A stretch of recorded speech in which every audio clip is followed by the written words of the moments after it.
가무가족 여러분, 안녕하세요. 당신이 있어서 참 고맙습니다. 행복의 지름길을 찾는 중년 부부들을 위한 특별한 시간을 준비하였습니다. 행복도 연습이 필요합니다. 알면 뭐해? 실천해야지. 실천해서 이웃에게 나누어 줍시다. 세 번째 시간으로 중년 부부의 행복을 부르는 대화법에 대해서 알아볼까요? 대화는 부부가 하나됨을 이루게 하는 굉장히 중요한 의사소통 중에 하나입니다. 하나님과 하나 되기 위해서 우리가 기도하듯이 부부가 하나 되기 위해서 대화를 해야 되는 거죠. 이 대화를 통해서 정서적으로, 영적으로 서로 교류하고 하나가 됩니다. 부부의 대화는 사람 몸속에 흐르는 혈액과 같아요.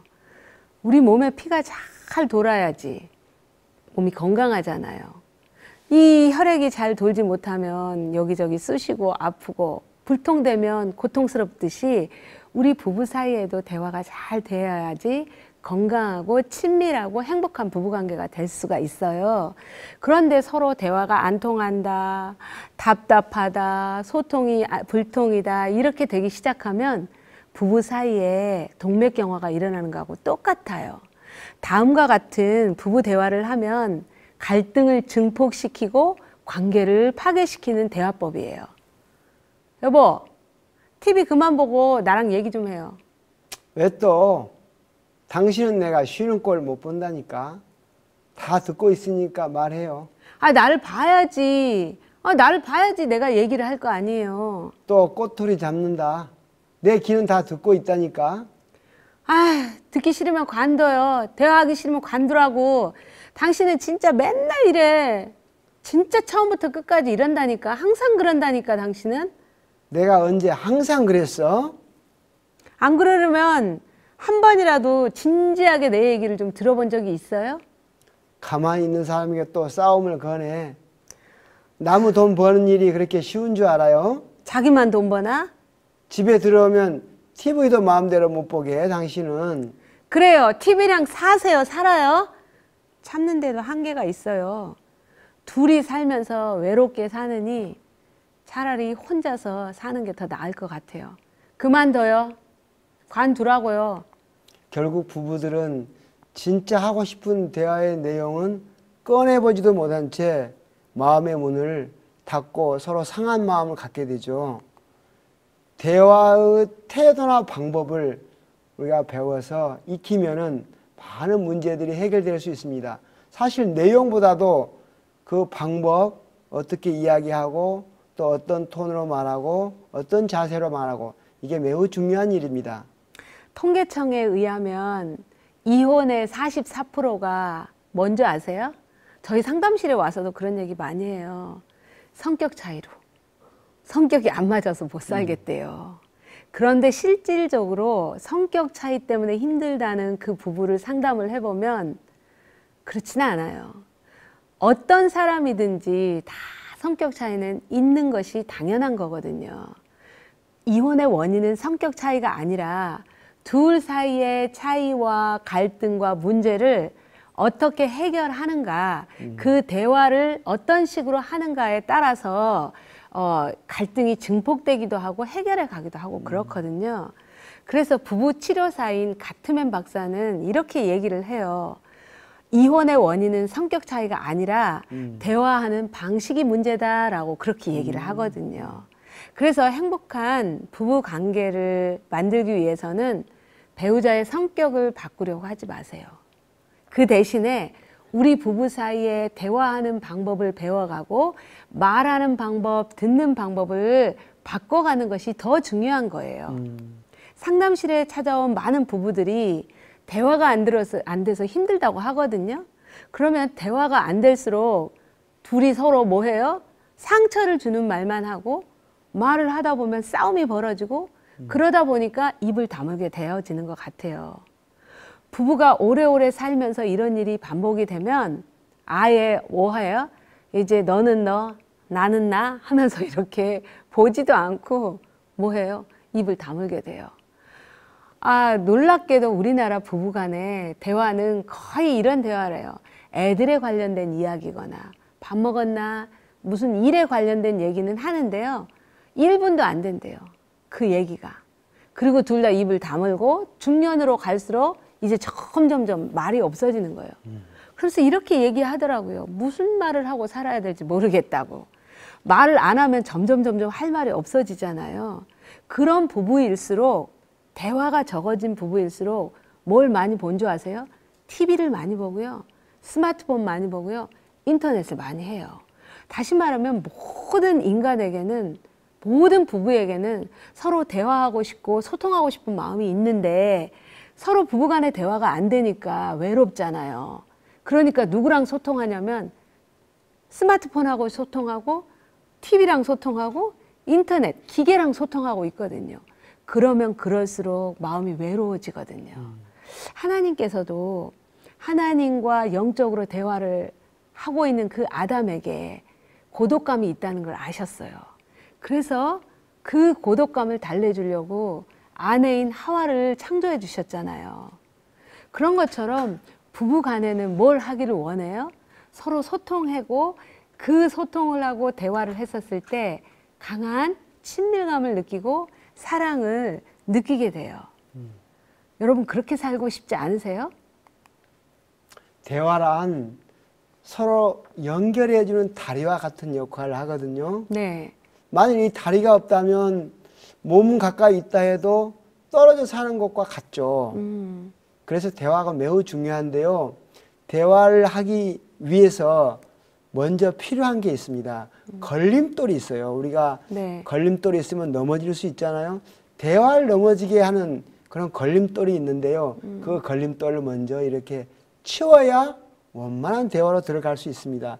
마치 건강한 삶을 위해서 술과 담배 이걸 피해야 되는 것이 기본이잖아요. 그것과 같은 건데요. 자, 이런 걸림돌들이 우리 대화 중에 있는 것입니다. 당신은 항상 이런 식이에요. 예, 대화 가운데 항상, 늘, 매번 이런 수식어를 같이 사용하면은 참 그것은 걸림돌이 됩니다. 그래서 모든 존재를 부정적으로 평가하게 돼버려요. 그런데 항상 그런 사람은 정말 없거든요. 당신은 고집불통이에다가 당신밖에 모르는 이기적인 사람이에요. 나나 되니까 당신하고 살고 있지. 이런 말투는 비난하고 공격하는 말투인데요.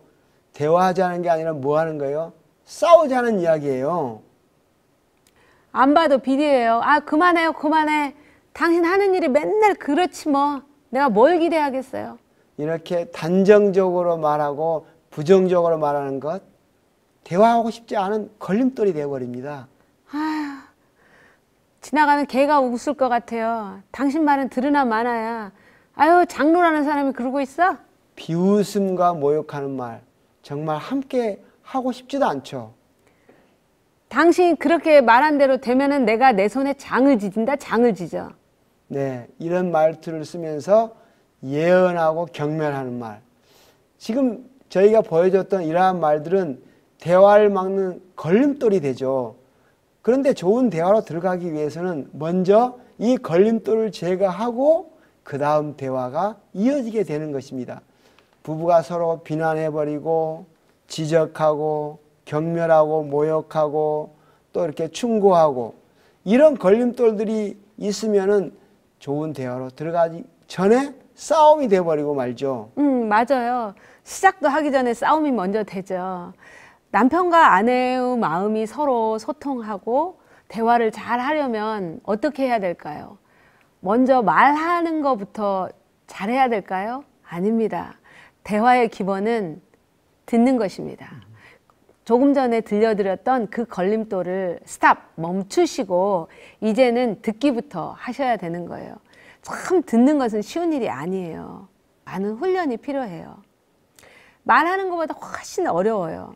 아니 여보, 내가 말하라는 것은 내 말 좀 들어봐. 내가 말하라는 건 그게 아니고 하면서 사람들은 자기 말 들으라는 얘기를 정말 많이 하거든요. 그런데 배우자의 말을 먼저 들어보셔야 돼요. 이 사람이 하고자 하는 얘기가 무엇일까? 상대방의 얘기를 들으려면 내 입을 좀 다물어야 돼요. 입을 좀 다물으시고 귀를 기울여 보셔야 되는 거예요.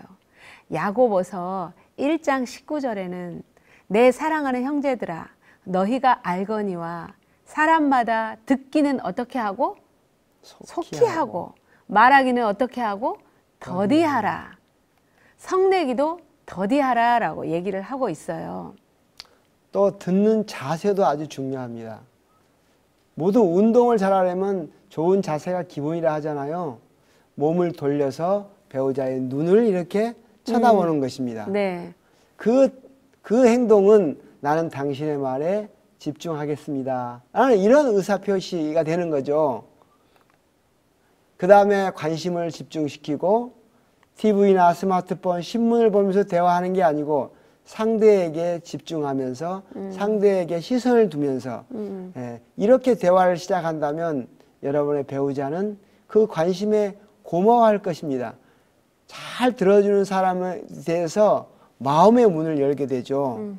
배우자의 말에 귀를 기울인다는 것은 내가 배우자를 소중히 여기고 사랑한다는 의사 표현이에요. 그런 신호를 보내는 것입니다. 그래서 경청하는 것은 사랑과 관심의 표현이죠. 저도 조금 찔리네요. 저희 남편이 무슨 얘기를 했는데 뒤통수에다 대고 제가 설거지를 하고 저 남편은 저 뒤통수에다 대고 얘기를 했는데 남편이 얘기하면 네 하고 고개를 돌려서 이렇게 마주 보면서 얘기를 해야 될 것 같아요. 세 번째 잘 듣는 방법 중에 또 하나는 반응하는 것입니다. 배우자가 얘기를 하면 그랬어요. 맞아요. 정말 하면서 고개를 끄덕끄덕하고 반응을 해주는 것은 상대방으로 하여금 내가 더 말하고 싶다. 이 사람이 내 얘기를 잘 들어주고 있네? 라는 표시로 들려지거든요. 해보세요. 따라해보세요. 네. 그래요? 맞아요. 네. 이렇게 추임새를 넣어주면 상대방이 어떻게 느껴지냐면 이 사람이 내 말을 귀담아서 듣고 있구나. 그리고 내 얘기에 몰두하고 있구나. 나를 진짜 걱정하고 있구나. 나를 아껴주고 있구나. 이렇게 들린다니까요. 또 한 가지는 말하는 사람의 감정에 귀를 기울이면서 듣는 것입니다. 네. 그냥 말 그 내용뿐만 아니라 말하는 사람의 마음과 또 어떤 감정이었을까 이것을 생각하면서 이것을 헤아리면서 듣는 것이 감정에 귀를 기울인다 하는 것이거든요. 그 사람 마음이 얼마나 섭섭한 마음이었을까 또는 얼마나 당황되고 황당한 마음이었을까 당신 마음이 정말 그때 놀랐겠어. 나라도 그랬을 거야. 또 당신이 얼마나 속상했을까 생각하니까 내가 눈물이 나려고 그래. 그 말만 들어도 지금 내가 감동이 돼요. 감정에 귀를 기울여주면서 네. 마음을 이렇게 만져주고 공감을 해주면 실제적으로 여러분 치유하는 에너지가 그 말에서 나온다고 해요. 사랑하는 여러분, 이게 저절로 된다고요? 아니요. 연습하고 노력하고 생각을 하면 하나씩 해갈 수 있어요. 저희가 한번 연습해 볼게요. 여보, TV 그만 보고 내 얘기 좀 들어봐요. 나에게 무슨 할 이야기 있어요? 이거 보세요. 자세가 벌써 저를 향해서 있잖아요. 그리고 눈을 봤잖아요. 요즘 어깨도 아프고 무릎에서 바람이 난 것 같아. 친구들은 막 갱년기라고 몸에 좋다는 거 막 이것저것 다 사다 먹더라고. 근데 나는 아무것도 한 것이 없어서 좀 불안하기도 해요. 그리고 밤에는 잠도 잘 안 와요. 그래요. 당신이 무릎이 시리고 또 몸이 참 좋지 않다는 뜻이구나. 맞아요. 자꾸 여기저기 아프니까 건강검진 받으러 가려면 겁이 나요. 막 의사가 무서운 소리 할까봐 겁난다니까요. 당신 몸에 큰 병이 왔을까 걱정이 된다는 얘기구나. 네. 참 내가 너무 몰라줬네. 여보, 내일 나랑 같이 당장 병원에 가봅시다. 예, 이렇게 감정을 읽어주면서 따라와 주는 거죠. 예, 여보, 나 지금까지 혼자 병원 가는 거 되게 무서웠거든요. 당신이 함께 가준다니까 진짜 고마워요. 안심이 돼요. 이렇게 잘 듣는다는 것은 자신의 말을 줄이고 상대방의 이야기를 귀를 기울여서 듣고 또 자세는 상대방을 향하여서 눈을 마주 쳐다보면서 적절한 반응, 아, 그래 하면서 들어주면 행복한 부부 대화가 될 거예요. 우리가 듣는 방법을 배웠으니까 이제는 말하는 방법에 대해서 알아볼까요? 네. 부부가 말할 때, 대화를 시작할 때 중요한 것이 첫 3분이 매우 중요합니다. 아, 첫 3분. 그렇죠. 일반적으로 아내의 목소리 톤이 남편보다 조금 높거든요. 아, 그렇죠. 네. 그런데 거기다가 날카롭게 이야기를 시작하거나 화를 내면서 이야기를 하거나 또 이렇게 신경질적으로 말을 시작하면 남편들은 맥박과 호흡이 빨라지고 아, 진짜요? 혈압이 상승한다고 그래요. 아하. 이게 불안한 거죠. 우리의 그 뇌에서 언어를 담당하는 곳이 축두엽인데 그 중에 좌측 축두엽은 단어나 내용을 기억하고 네. 우측에 있는 축두엽은 음정이나 억양이나 또 화난 상태나 기분을 기억하는 곳이에요. 네. 그런데 아내가 소리를 지르거나 신경질을 내거나 울면서 말하거나 감정이 흥분 상태에서 말을 하면 남편들은 그 말 내용은 기억하지 못하는 거예요. 왜냐하면 좌측 뇌가 깜깜해진다는 것입니다. 아하. 좌측 축두엽이 깜깜해져서 나중에 아내가 화를 내면서 말을 한 것 같은데 무슨 말을 했지? 하면서 그 감정 상태만 기억이 난다는 거예요. 도대체 그 내용에 대해서는 잘 기억이 안 난다는 거예요. 그래서 여러분 아내들이 중요한 이야기나 심각한 문제를 말하려면 아내의 목소리를 부드러운 톤으로 낮추는 것입니다. 남편처럼요. 네. 그리고 길게 서론을 말하는 것보다는 결론을 잘 요약해서 말하면 남편들이 훨씬 더 집중하게 되죠. 네. 남편은 아내가 이렇게 부드러운 말로 대화를 시작하면 감정이 이렇게 이완이 되면서 아내의 말을 잘 이해하게 되고 그 다음에 또 사고와 판단을 내리는 것이 우리 뇌의 전두엽인데 전두엽이 활성화돼 가지고 합리적인 그런 결론을 내릴 수가 있는 거예요. 그러면서 아내의 말한 내용들을 잘 기억하게 된다는 겁니다. 아하. 그런데 혹시 내 감정이 아직 정리되지 않아서 지금 감정이 홍수 상태가 돼 가지고 이렇게 낮은 톤으로 차분하게 이야기할 수 없다면은 이렇게 이야기하면 좋아요. 여보, 내가 지금 감정이 흥분되었으니 한 3시간 후에 우리 이야기하면 안 될까요? 그래서 타임아웃을 갖는 것입니다.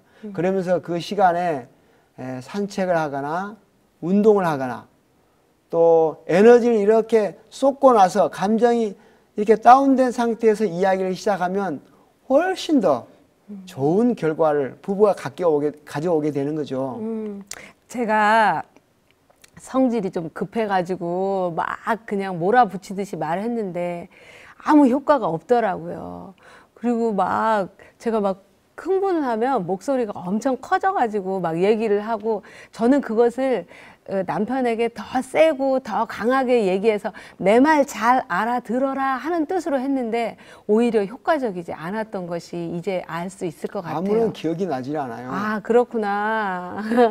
이렇게 감정이 격해질 때는 무조건 내 말만 쏟아 놓는다고 해결되는 것은 아니었네요. 차라리 그때는 좀 바람을 쏘이거나 아니면은 시장을 한 바퀴 돌거나 아니면 청소라도 해야 될까? 좀 그래야 될 것 같다라는 생각이 들어져요. 이렇게 얘기를 듣고 보니까 남편도 아내도 둘 다 마음이 불안정해지고 중년기가 되면서 예민해지고 까칠해지고 그런 것 같아요.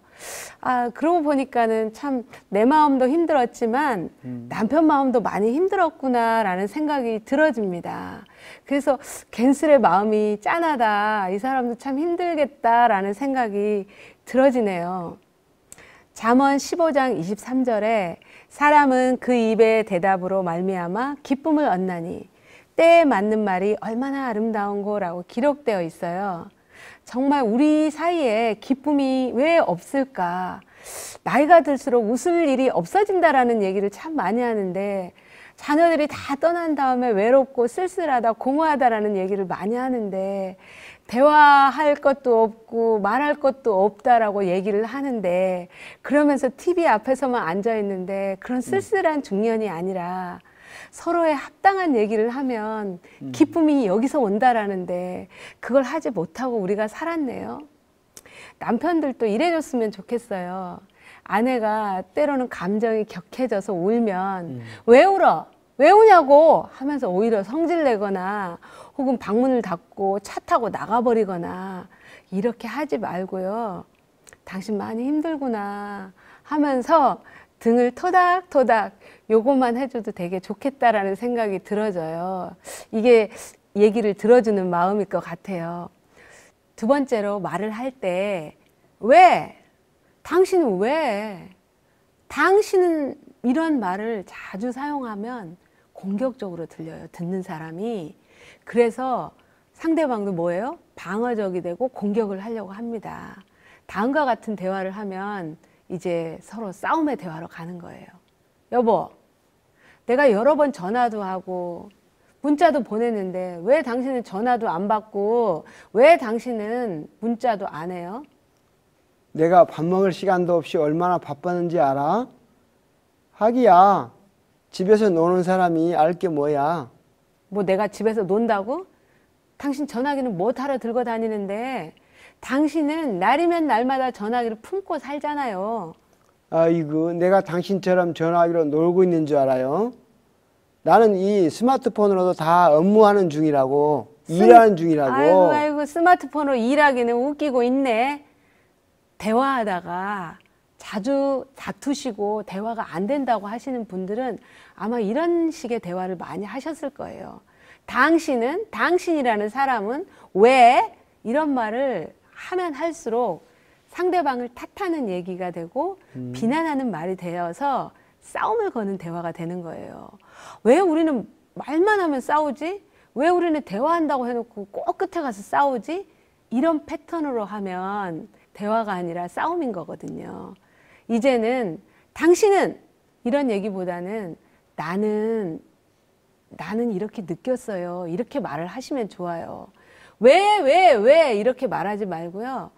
아, 당신이 그렇게 할 때 나는 이런 마음이 들었고 이런 감정이 들었어요. 예, 이렇게 말씀을 하시면 되거든요. 이제 저희가 한번 다시 바꿔서 대화를 해볼게요.